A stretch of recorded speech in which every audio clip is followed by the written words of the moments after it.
દશરથ આપણી સાથે ઘટના સ્થળેથી લાઈવ જોડાઈ ચૂક્યા છે। દશરથ, આ બોરવેલમાં બાળકી ફસાઈ છે, ક્યાં સુધી કામગીરી પહોંચી છે અને ક્યાં સુધી બાળકીને બહાર નીકાળી લેવામાં આવશે તેની કોઈ જાણકારી?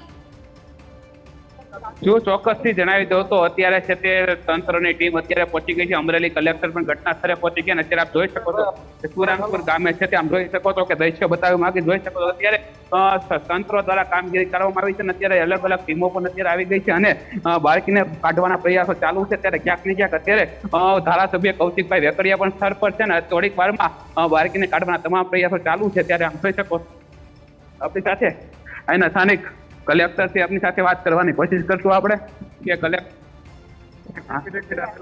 આપણી સાથે કલેક્ટર સાહેબ સર અત્યારે આપ સ્થળ પર પહોંચ્યા છો, શું કહેશો? અત્યારે શું કાર્યવાહી ચાલુ?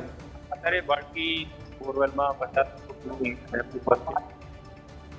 ફાયરની જે ટીમ છે રોબોટિક આર્મના માધ્યમથી બાળકીને રેસ્ક્યુ કરવાનું રોબોટિક આર્મ ઇન્સ્ટોલ કર્યા। થોડી વારમાં અમે ઓપરેશન ચાલુ કરીએ। સર, આ બાળકી કેટલા ફૂટ ઊંડી છે ને અત્યારે શું બચાવવાની આમ કાર્યક્રમ બીજી કઈ ટીમો કોઈ બાકી આવવાની? અત્યારે બાળકી 50 ફૂટની આજુબાજુ ડેપ્થ ઉપર છે। પહેલાથી અમે એનડીઆરએફની ટીમને જાણ કરી। એનડીઆરએફની ટીમ વડોદરાથી શીખી ગઈ છે કે ઓન ધ વે થોડા સમયમાં એનડીઆરએફની ટીમ એ ઉપરાંત ઓએનજીસી જે કેન્દ્રની કંપની છે એની પણ એક સ્પેસિફિક બોર્ડ ડિવિઝનની ટીમ હોય છે એ પણ જાણ કરી એ પણ સ્થળ ઉપર પહોંચે છે।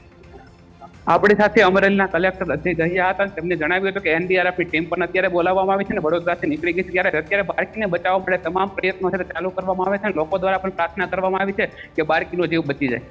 જી દશરથ, જે રીતે અત્યારે માહિતી તો સામે આવી ગઈ છે, પરંતુ બાળકીની હલનચલનને લઈને કોઈ જાણકારી ખરી કે બાળકીની સ્થિતિ હાલ શું છે? જે ચોક્કસથી જણાય તો બાળકીના અવાજ થોડી વાર પહેલા આવતા હતા અને થોડા અવાજ પણ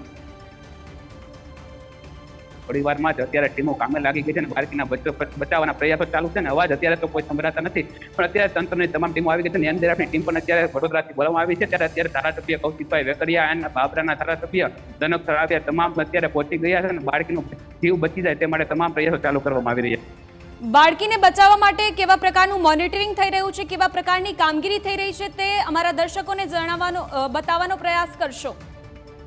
આપણે બતાવવાનો પ્રયાસ કરું કે જોઈ શકો છો કે અત્યારે બતાવું એક મિનિટ આપણે બતાવવાનો પ્રયાસ કરું જોઈ શકો છો કે અત્યારે બાળકીને બચાવવાના તમામ પ્રયાસો ચાલુ થઈ ગયા છે ને આપ જોઈ શકો છો કે અત્યારે એક જ મિનિટ આન પછી બતાવો આ બાજુ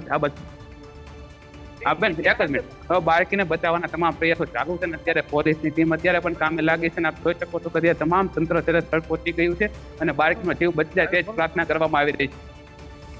હાલ 108 સહિત બીજી કઈ ટીમો છે જે હાલ કાર્યરત છે અને કેવા પ્રકારની કામગીરી કરવામાં આવી રહી છે? કોઈ જાણકારી મળી છે કે આ જે રેસ્ક્યુ ઓપરેશન છે કેટલા સમયમાં પૂર્ણ થશે અને બાળકી હેમખેમ પરત બહાર આવી જશે? એ ચોક્કસથી જાણો તો બાળકી જે બોરવેલમાં પડી છે 5 કલાક જેવો સમય વીતી ગયો છે। અત્યારે 108 ની તમામ ટીમો પહોંચી ગઈ છે, ફાયર વિભાગ પણ પહોંચી ગયું છે ને અમદાવાદથી વડોદરાથી છે તે એનડીઆરએફની ટીમ પણ બોલાવવામાં છે। બાળકી અત્યારે 45 ફૂટ વચ્ચે છે ને બાળકીને પ્રોટકથી 2 કલાકની અંદર બહાર નીકળી જશે તેવા અત્યારે તંત્ર કહી રહ્યું છે, પણ હવે બાળકી ક્યારે નીકળે તો જોવાનું છે ને પોતાનો જીવ બચી જાય તે જ લોકો પ્રાર્થના કરી રહ્યા છે। જી, જે બાળકીનો પરિવાર છે તે ક્યાંનો વતની છે અને કેવી રીતે તેમની શું પરિસ્થિતિ છે હાલ તેની કોઈ જાણ?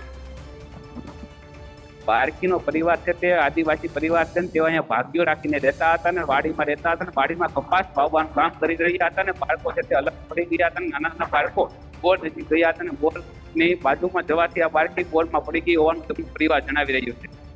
જી દશરથ, આપ અમારી સાથે જોડાયેલા રહેશો। તો અત્યાર સુધીની અપડેટની વાત કરીએ તો 4 કલાકથી બાળકી બોરવેલમાં ફસાયેલી છે। બાળકીને બચાવવાના તમામ પ્રયાસો છે તે કરવામાં આવી રહ્યા છે। ફાયર વિભાગની ગાડીઓ પણ ત્યાં પહોંચી ગઈ છે। થોડી વાર પહેલા સુધી બાળકીનો અવાજ સંભળાતો હતો, પરંતુ હાલ તેનો અવાજ નથી સંભળાઈ રહ્યો। હાલ બાળકીને બચાવવા માટેની કામગીરી ચાલુ છે। યુદ્ધના ધોરણે 108ની ટીમ પણ ત્યાં ઘટના સ્થળે હાલ હાજર છે। અમરેલીની ફાયરની ટીમ 108ની ટીમ પણ હાલ ઘટના સ્થળે પહોંચી ગઈ છે। તમામ પ્રયાસો છે તે કરવામાં આવી રહ્યા છે, જદ્દોજહેમત કરવામાં આવી રહી છે। એનડીઆરએફની ટીમ પણ થોડી વારમાં પહોંચી રહી છે અને બાળકીને હેમખેમ બહાર નીકાળવાના તમામ પ્રયાસો હાલ કરવામાં આવી રહ્યા છે। 4 કલાકથી બાળકી બોરવેલમાં ફસાયેલી છે અને તેને નીકાળવા માટે અહીં તંત્ર કામે લાગ્યું છે। થોડી વાર પહેલા સુધી બાળકીનો અવાજ સંભળાતો હતો, પરંતુ હાલ બાળકીનો અવાજ નથી સંભળાઈ રહ્યો। હાલ બાળકીને બચાવવા માટેની કામગીરી શરૂ કરવામાં આવી છે। તમામ જે ટીમો છે તે હાલ ઘટના સ્થળે પહોંચી છે। ગ્રામજનો પણ ત્યાં એકત્રિત છે। દ્રશ્યો તમે જોઈ શકો છો જે રીતે ગ્રામજનો સાથે ટીમ 108ની ટીમ પણ જોડે છે, ફાયર વિભાગની ટીમ પણ ત્યાં પહોંચી ગઈ છે। ઓક્સિજન સપ્લાય શરૂ કરી દેવામાં આવ્યો છે। જે રીતે બાળકીને એક બાદ એક તે પ્રયાસો તમામ કરવામાં આવી રહ્યા છે કે હેમખેમ બાળકી બહાર આવી જાય। 4 કલાક થઈ ચૂક્યા છે આ બાળકીને બોરવેલમાં ફસાય અને હજુ સુધી બાળકી બહાર નથી આવી। જો કે તમામ પ્રયાસો થોડી જ વારમાં એનડીઆરએફની ટીમો પણ ત્યાં ઘટના સ્થળે પહોંચી જશે એવી પણ જાણકારી સામે આવી રહી છે કે રોબોટની પણ મદદ લેવામાં આવી શકે છે।